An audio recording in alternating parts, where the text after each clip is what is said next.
We are surrounded by advertising, very clever and persistent advertising that constantly tells us that we don't have enough, that somehow we aren't enough, and we won't measure up unless we have whatever that product they're selling is. But maybe it's always been that way, before newspapers and magazines, radios, Facebook, and 24/7 online ads that pop up on our computer screens. But we get the message. It is never enough. We are never enough. It's just too hard. Even what God asks us to do is just too hard. So Jesus has just told his disciples that if someone sins against them but repents, the disciples must forgive that person even if they do it 7 times a day. And they have a sense about how hard and exasperating that is, and so they say, increase our faith. We don't have your patience, Jesus. Yes, God continually forgives us, but seriously, we don't have it in us to put up with someone who continually disappoints us, annoys us, will just not stop. So Jesus surprises them and us when he tells them that faith isn't about quantity, but rather it is about quality. For even a little faith in God our Father, faith as small as a tiny mustard seed, is enough. Enough to change our hearts, enough to change the world. Because it isn't about us, after all. It's about the power of even that little bit of faith in the one who has created the universe and created us in his image. For he is the source of the faith that we have. In the face of difficult times, we may feel powerless. Yet faith in God revealed in Jesus connects us and puts us in touch with the very power of God, for whom nothing is impossible. Even our small amount of faith, set beside our fear and doubt, means that with that little bit of faith, we always have hope. A little bit of faith is like lighting a small candle in a dark room. That light stretches out to every corner of the space. It dispels the darkness, and suddenly we can see that there is a way before us. Even a small candle will do it. It doesn't have to be a 100-watt fluorescent light. By faith, we always have possibilities for the future, even when it isn't clear to us yet what that future might be. Even when it seems impossible, with God, there is always a way, always life. The disciples were right about this, that faith ultimately comes to us as a gift from God. And God will give us the faith that we need in the living of each day, and the faith that we need to sustain us with whatever may come. That faith often comes to us embodied in the form of the people in our lives, as we encourage each other to trust in God's goodness, mercy, and grace. In fact, in the Greek text of this passage, the word for faith, pistis, can also be translated as trust. Even a little trust to feel God's presence and working to us in time. Paul speaks of this gift of faith and the way it is shared and passed between us as he writes from prison to Timothy, a young man, a leader of the early church. Paul notes that Timothy's faith lived first in his grandmother and then in his mother, Eunice. And now this faith lives in him. And so our faith is shaped and receive from those who have gone before us, from those who have experienced that faith and shared it with us and encouraged us in that faith for ourselves. And I wonder, how is it that you are here today? How is it that you have faith, even a little faith, enough to get up on Sunday morning and come here for worship? A little faith that is enough to change you and the world.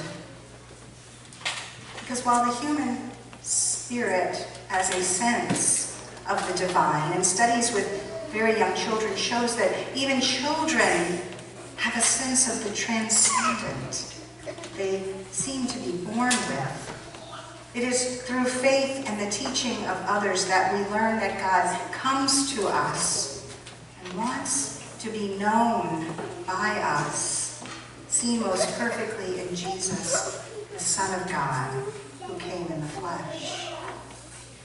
So because Christ has come, and we have heard the story, it, we trust it to be true. We trust that God is not out to get us or catch us when we fail or demand perfection of us. God is not distant out there somewhere. God is not unmoved by the suffering in this world, or the difficulties we face, or the cruelty that we see.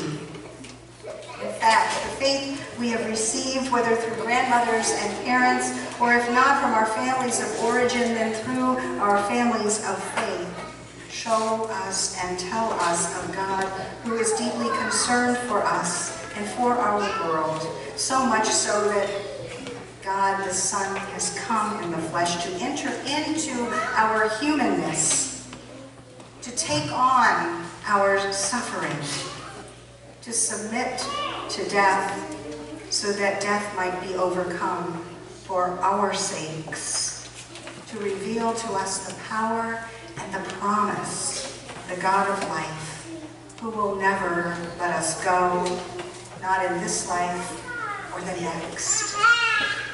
And so today we celebrate and remember the baptisms of some of us, so that we might, all of us, remember our own baptism and the fact that God has named us and claimed us as his own children.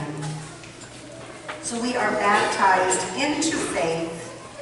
We are baptized by faith through God's initiative to be the source of life and hope and all that is good in us, enabling us to live joyful lives now and always, enabling us to share in the life and the hope and the joy that we have with others. We are baptized into a very large family. And in this understanding, through this community of faith, we don't go it alone. So I wonder who has inspired and shaped your faith. We've been inviting our confirmation students to think about this on Wednesday nights. They are able to name many of you, including their own families, but many of you who exemplify lives of faith and are inspiring them as they think about how their faith will affect their decisions, their choices, as they are expected now in this culture to enter into adulthood and live on their own. Who has inspired and shaped your faith? My own grandmother exemplified faith for me. My grandmother always had hope. She experienced death and loss. She experienced the Great Depression, but she always had hope. She always trusted God. She loved her church, and through her and my grandfather, my own mother was raised in faith so that she could impart that faith to me. And I knew as a young woman, away from home for the first time, that my grandmother was back in Maryland, praying for me every day. And as I made my way in the world, it was comforting for me to know that her prayers surrounded me. When my grandmother died, my mother shared with me this prayer book. It's so small, I don't know if you can even see it. This little purple prayer book. My grandmother carried this little prayer book in her purse. I didn't know it until my mother gave it to me. It is so well loved and so used that it is literally falling apart, and I keep it together with a rubber band. She used it regularly. She made notes in it, and it's a treasure for me. It's a symbol of my grandmother's faith that now lives in me.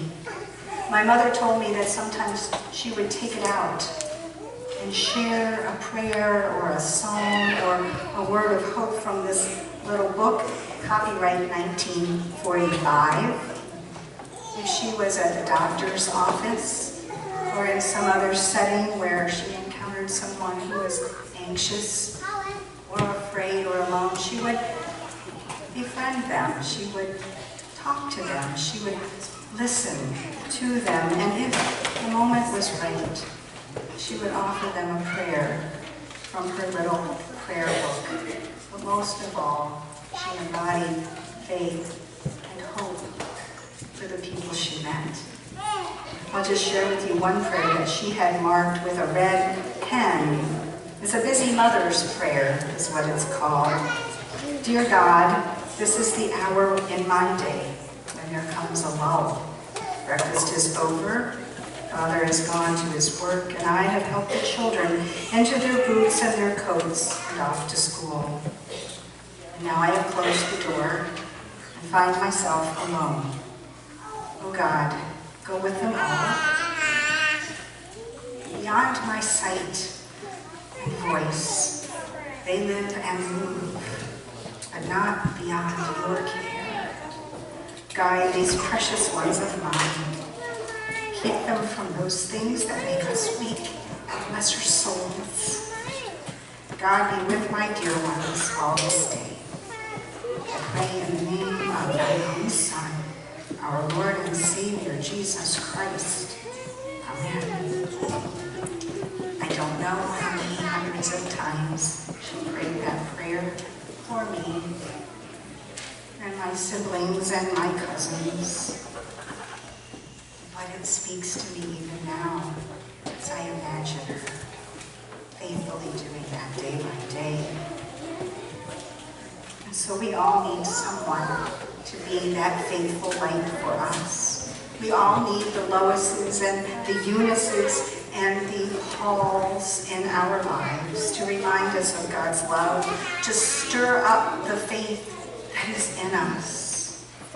And at the same time, we are all called to be Loises and Eunices and Pauls for one another. As we live together in faith, God increases our faith. It comes together into something much larger than ourselves. And so you are here today, probably because someone brought you. Maybe they brought you as a little child and you have been here for decades. Or maybe someone has invited you as recently as this week. But God continues to draw us all to faith, draw us into a family of faith through the invitation of others as we gather each week, as we are claimed and named God's own children. And so we come together to assure one another that this grace is real, this life for us is real. The Spirit's work among us is the proof of that. My friend Nancy moved next door to me 30 years ago, She had moved many times already because of her husband's work, and at that point she was only 29. She had 3 children, and she told me that whenever she did move to a new place, she would look first for a new church home right away, because she knew that the church was the place where she would find a welcome. She knew that there would be friends and meaningful opportunities to serve others and to connect with God. That there would be friends for her children and a place for them to be grounded. And she needed and loved to worship God. She wanted her children to have a Sunday school to be part of. And so she knew that no matter where she went, she would never be without a faith family. She would never be without a church home. Our faith doesn't just comfort us. Paul writes to Timothy, it also empowers us. Paul writes to Timothy, God did not give us a spirit of cowardice or timidity, but rather a spirit of power and love and self-discipline. And here's the thing. We have more power than we ever admit to ourselves. We have more power within us by faith than we ever draw on. Your example, your words grounded in faith have power. With a word, you can destroy someone's self-confidence and self-worth.